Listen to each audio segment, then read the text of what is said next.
My next guest from the USA Network's hit show, La Femme Nikita. Take a look at a clip from La Femme Nikita.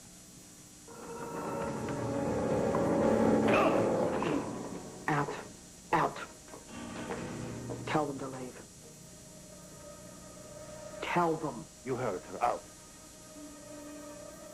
Quickly! Nikita, please. Sit down.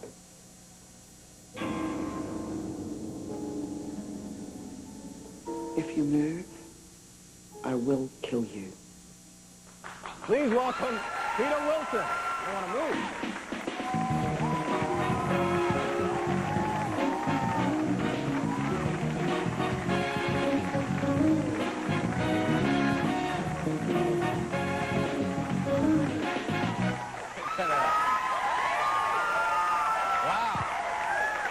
Aren't I a lucky woman? What? Aren't I a lucky woman? Yes, you're a lucky woman. You kissed me right on the lips. That kind of threw me. Well, that's what we do in Australia. You kiss someone. It's not like cheek. It's right slam down. You just put one on right on the Barbie. That's right. Right.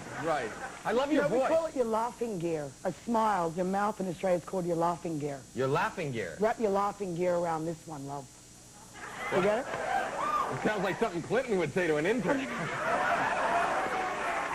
Yeah. I'm actually a little bit nervous today. I didn't know that Eric was going to be here. I'm a very big fan of yours. I think you're a really amazing actor. Wow. I'm honored to be, Isn't that nice? And then there's you, who's divine. I'm Divine. Very No, divine. Divine's not with us anymore. I'm Howie.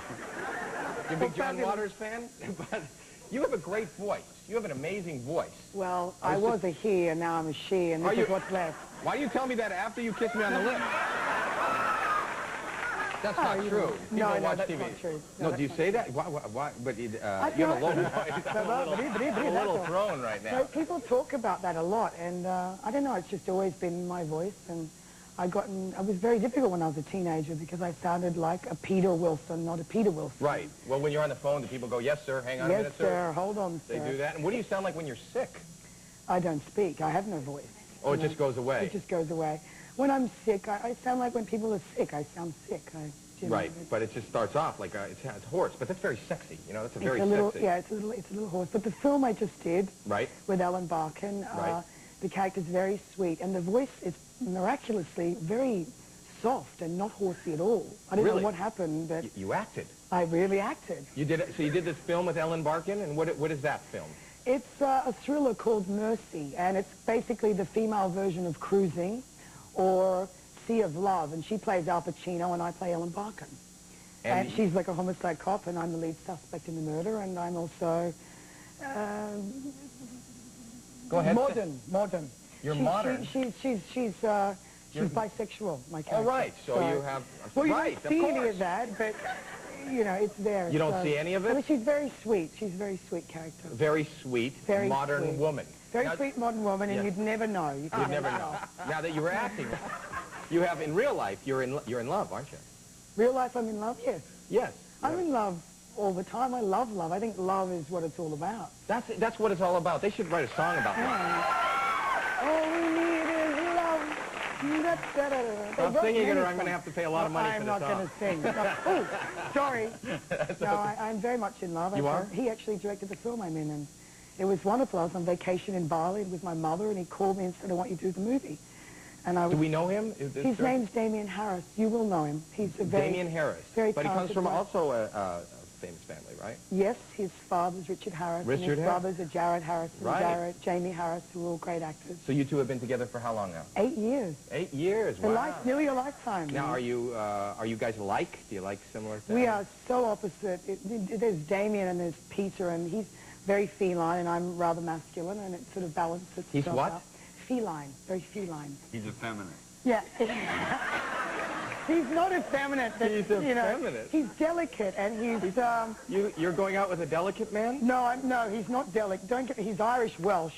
Right. There's nothing delicate about that combination. Right. But he's soft-spoken and English, and I'm Australian, raised in army barracks. There's a very big difference, and somehow it just really... So you're wearing the pants in the family? Now no, I don't wear the pants in the family, no.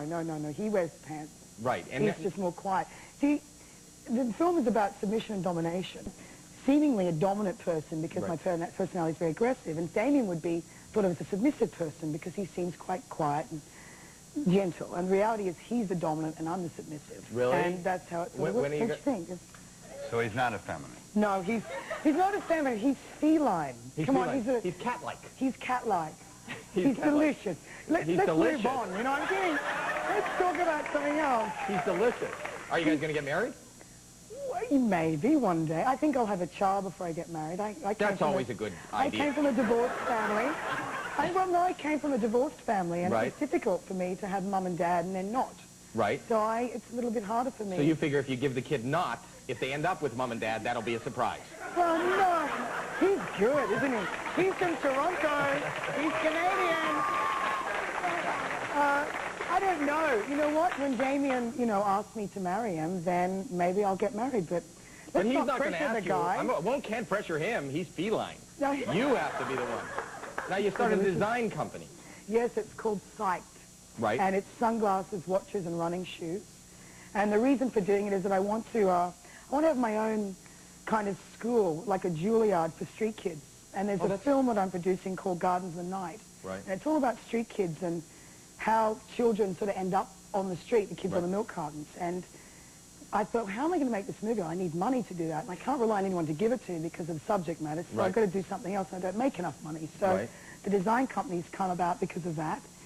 And if it does well, then I can make a film. And you'll be able to house the future. Well, the film, what it's about, the school will be for those kids in an environment where it's like a Juilliard and art school for kids who are on the edge of going to prison or have been in reform schools all their lives. It's just a place to express themselves through art, and become not... Because actors are very close to gangsters. And if we weren't actors, we may be gangsters. Really? So I think so, because I think you need to be a bit of a gangster to make believe and... Anyway, something like that. I like the idea. It's a long story. It's a very commendable thing that you're doing. I need a reason to be doing what I'm doing. And that's a good reason. It's not all about self. And that's what's wonderful. That would be really dull. You're giving. That would be dull. You're wonderful, You're wonderful I'm all right. I'm all right now. Now, you're going to stick around. We got those people showing up at Gold's Gym, and we can all give them input. Sounds like you're very aggressive, and you can give them some advice. Peter Wilson, ladies and gentlemen. Let's hear Nikita. A new episode starting March 7th on the USA Network. Saturday, 11 p.m. Sunday at 10 p.m. Stay around. We'll be right back with Derek and Tanya at Gold's Gym in North Hollywood. And Miles